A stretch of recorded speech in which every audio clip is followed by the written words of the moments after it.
What's up, YouTube? It's your boy Keith, and I'm back with another reaction video. Man, today we got the truth about... Dang, I just spit, bro. What the... We got the truth about Larry Bird's family, man. You know everybody love Bird, so I gotta keep the Bird videos coming, bro. Like, comment, subscribe, turn on the post notifications, man, so you can log in with me. I just bought a house, so... That's why I've been off 2 days, man. I'm still grinding, bro. I've been super busy trying to get my house together. I'm renovating and stuff like that. So, yeah. I be tired, bro. But let's get into it. You hear me? The family of Larry Bird is a complicated and twisted one, from losing his father in high school to Larry denying and ignoring his own biological daughter for years. This is the twisted story of Larry Bird's complex family life. Larry Bird follows his own shot.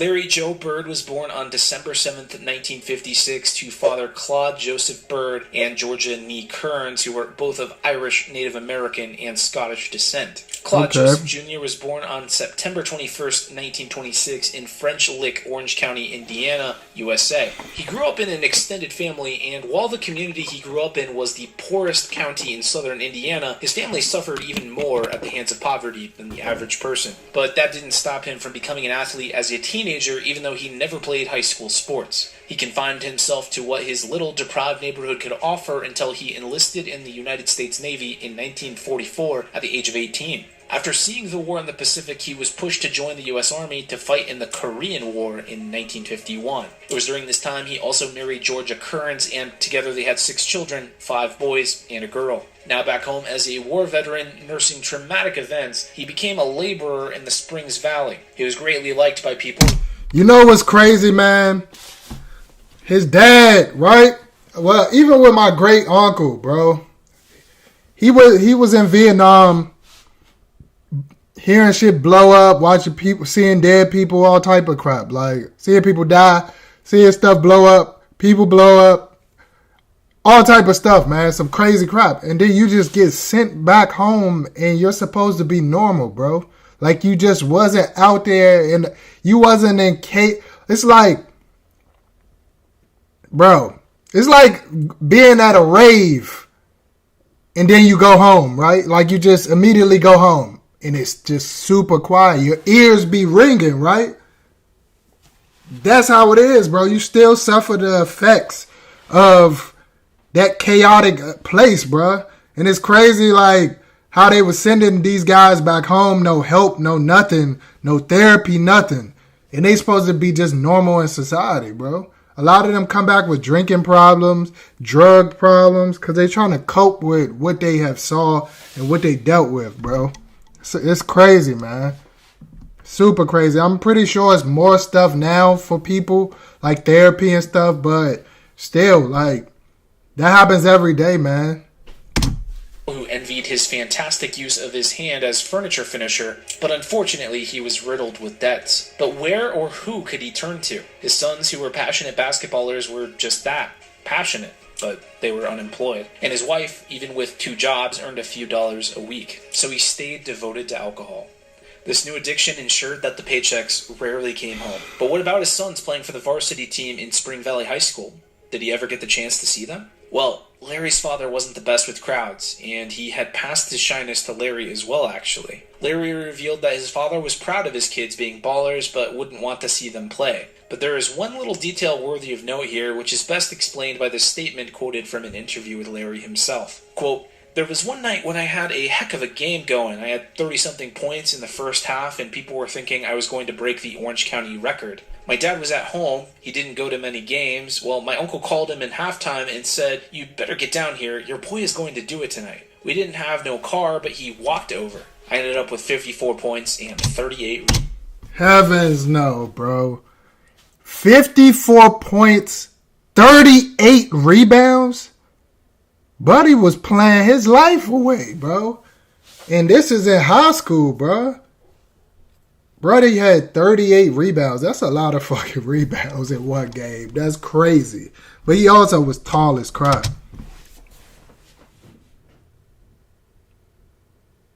rebounds, end quote. But as Larry still played in high school and the family still struggled to make ends meet, Bird and Georgia divorced, but it became even worse for the Bird family when Joe committed suicide on February 3rd, We already knew that. at the young age of 48. He is currently buried in Crystal Community Cemetery, Crystal, Dubois County, Indiana. Georgia current. I mean, like, I be thinking, like, Indiana, for people who live there, like, what is there to do in Indiana, bro? Like, I'm truly, like, don't know. That just seems like it's nothing to do there. And then he comes from the poorest, like, town in southern Indiana. That's crazy, bro. So you broke his crop and your father commit suicide? That's crazy, bro. And then he ended up being a millionaire, obviously, but yeah, that's crazy. Oh, hopefully he was a millionaire. I think that he was getting that paid that much back then. I would hope.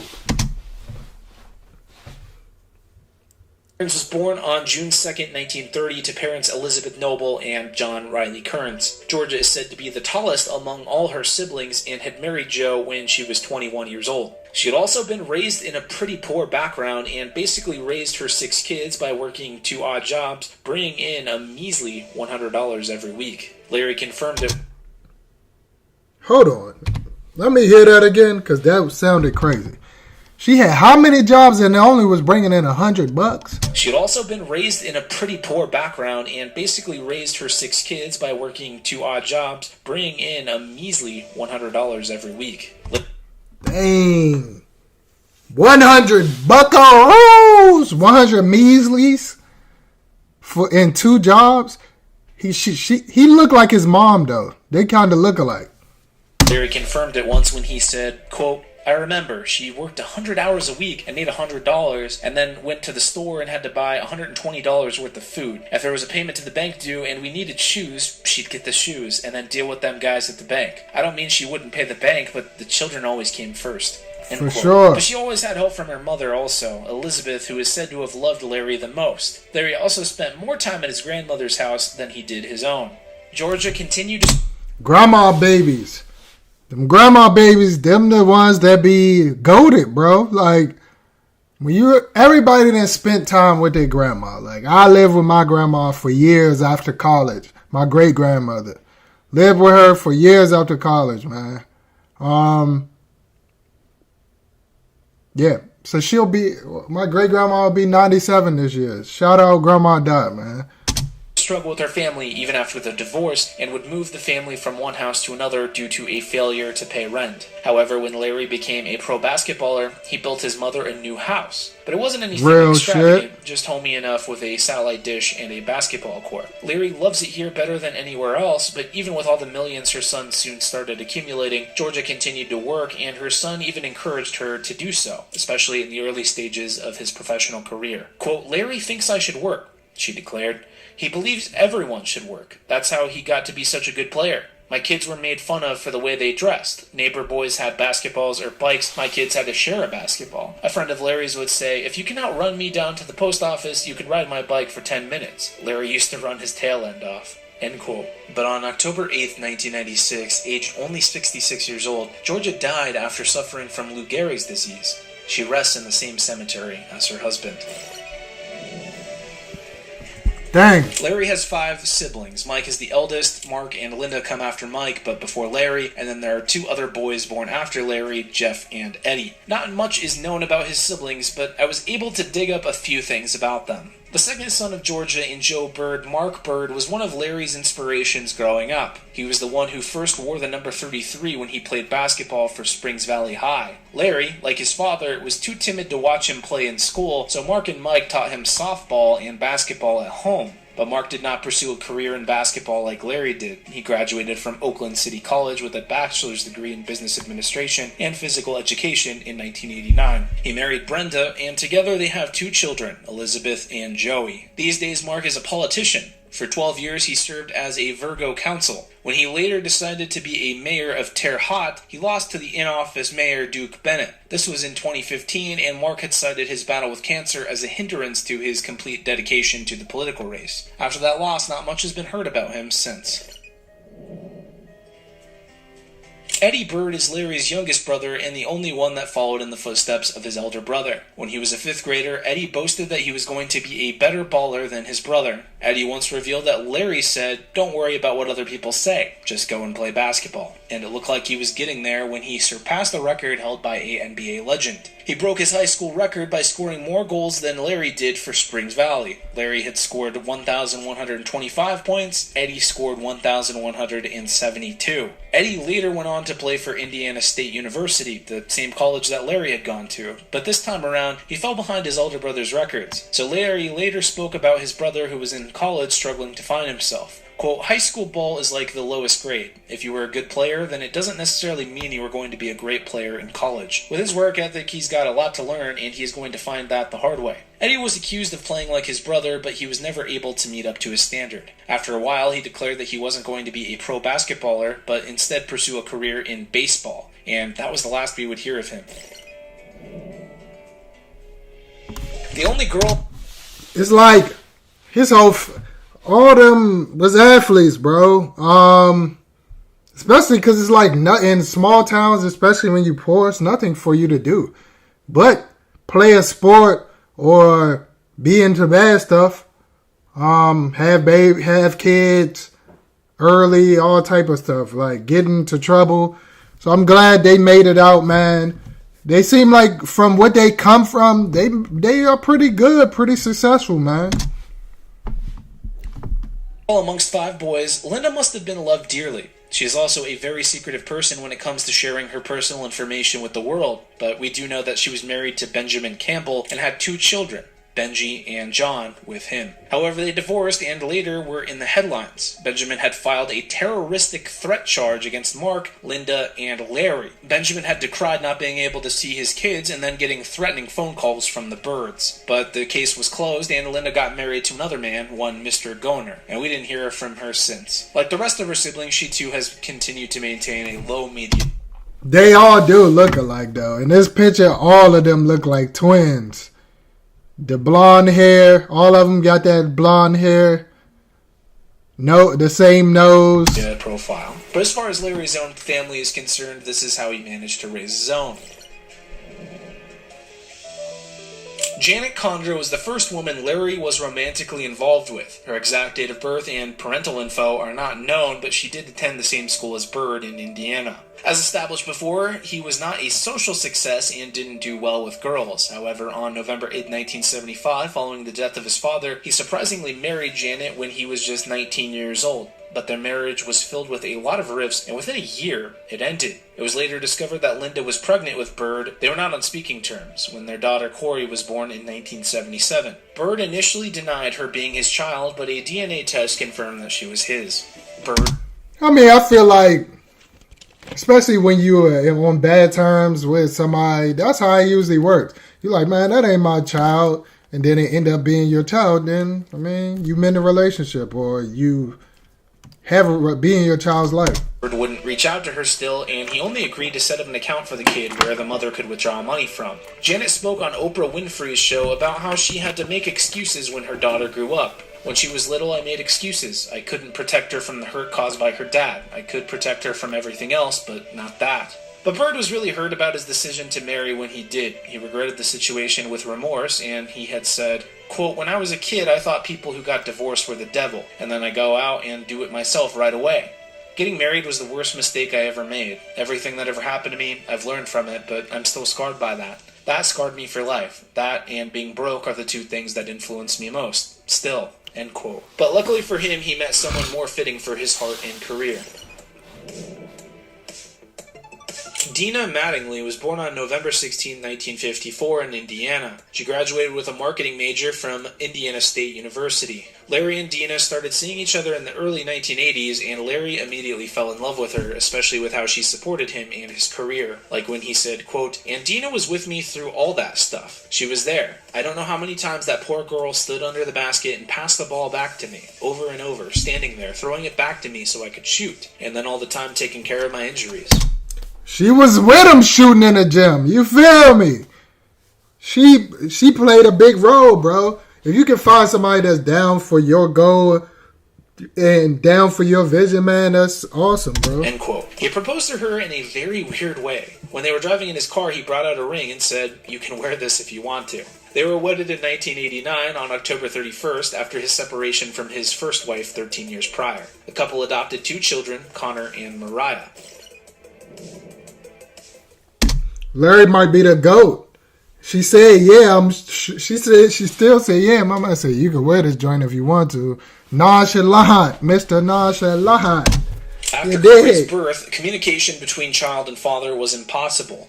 The kid looked like her dad physically. She was tall and had the same sandy blonde hair and nose. She played basketball and wore the number 33 and had a lot of Celtics memorabilia, including her father's pictures on the walls of her room. She also attended her father's former university in Indiana, but the communication was still not established. In 1998, the Baltimore Sun, referencing the Worcester Telegram, revealed Corey's dilemma with her father. She was 15 years old at the time and had complained about her father not reaching out to her. She also said she had asked her father to be at his retirement event in 1993 but got no reply. Then, on the Oprah Winfrey Show, Oprah asked when it was still hard for her to move on after 20 years without her father, and she had said that she had moved on but still hopes she can be a part of his life. She never really gave up on trying to reach out to her dad. She was happy when he took the job to coach the Indiana Pacers because she felt he wanted to be closer to his home, and maybe there was a chance he wanted to patch things up with his old life. But like Corey said, quote, "I went to see the Pacers play earlier this season, and I went down to talk to Dina,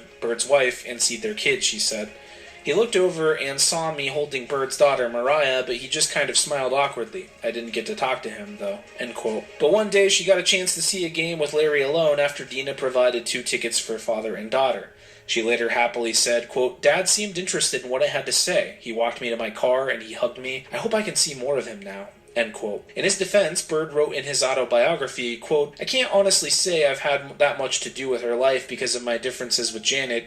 I think about Corey all the time, but what can I really do now? I can't go back and relive the first 5 or 6 years of her life. Corey is a fine and beautiful young lady. Her mother has done a great job bringing her up in the best way possible. Corey is also very athletic. She's good at everything she does, and I'm really proud of her. To tell you the truth, I've never really known how to handle this situation, but I love her, and anytime Corey needs anything, I will be there for her." Mariah is Bird's adopted daughter. She was a cheerleader for a while, and she graduated from Boston University with a degree in science and recreation. I get it somehow, but at the same time, it's like, bro, you gotta be a man, bro. If that's your child, step up and do what you gotta do, regardless of her mom. Now, if she's keeping her away from you, that's different.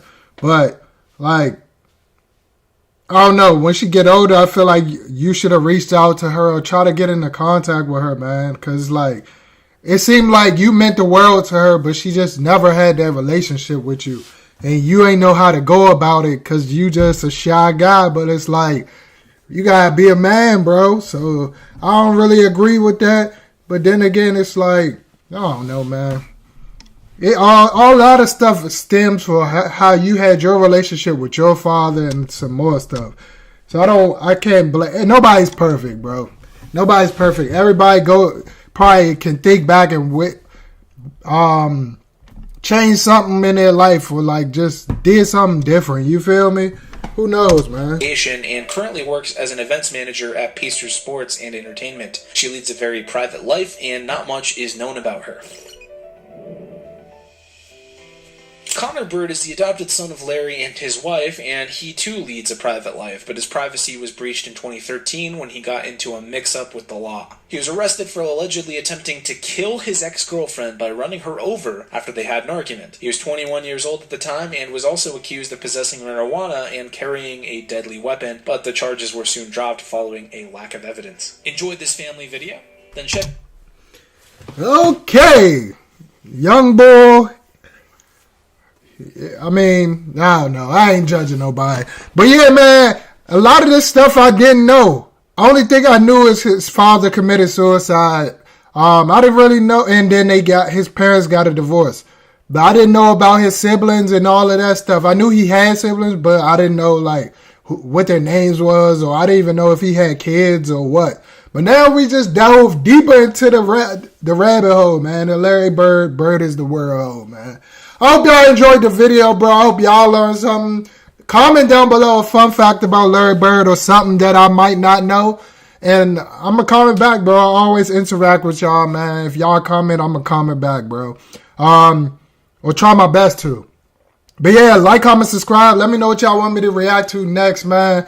Once I get the desktop, I'm going to do the courtship, or what is it, courtship or rivalry or something like that. Whatever the documentary with Bird and Magic. I'm going to do that once I get the desktop. And so I can use the camera. It can be super crispy clear. Yeah, dick. But yeah, man, I'm about to get out of here, y'all. Y'all be smooth, man. Peace.